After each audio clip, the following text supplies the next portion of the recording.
Hello, my name is Alexander Du Feu. I'm a third-year PhD student in the Prostate Oncobiology lab at Cancer Research UK Manchester Institute. So my group is focused on a rare group of cells that exist within the prostate, which we know from our previous work can contribute towards therapeutic resistance in prostate cancer. So my project in particular is focusing on the biology of these cells and how we can exploit that to improve our therapeutic efficacy in advanced prostate cancer. But what I like most about being a PhD student at Cancer Research UK Manchester Institute is the intellectual freedom that is provided to us by working at the cutting edge of prostate cancer research. There's never a boring day around the lab. There's always something that we can do, and there's always a new piece of information that we found out that we've never seen before. What I find particularly inspiring about this job is the stories of the patients that we hear on a regular basis. So by working through CRUK, we are twinned with Christie Hospital in Manchester, and we quite regularly hear from the patients. So it's good because there's often quite a disconnect between researchers and patients these days. So it's quite good to see firsthand their stories and to understand what they're going through, and it gives us quite a lot of inspiration going forward. What I really like about working at Cancer Research UK Manchester Institute is this focus on translational research, which we don't often get at other institutes,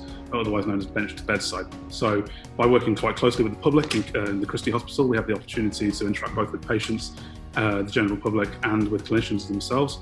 And we know that this work that we're doing is going to directly benefit patients in the future. So what I find particularly important about my role is how I can disseminate information to the public and explain concepts which may be quite difficult to put across in other ways.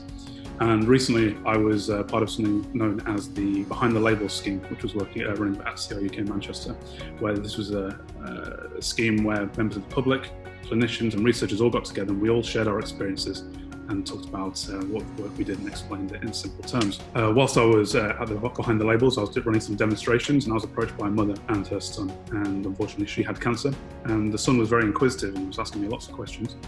And this actually reminded me of my own experiences and how I got into science myself, as my mother had a brain tumour about a decade ago now, and I could see a lot of parallels between myself and this young boy. So recently I've received a writing award from Bio-Rad for sharing this story, and that was a fantastic opportunity to get the story out and really put forward how important I think communicating scientific research is.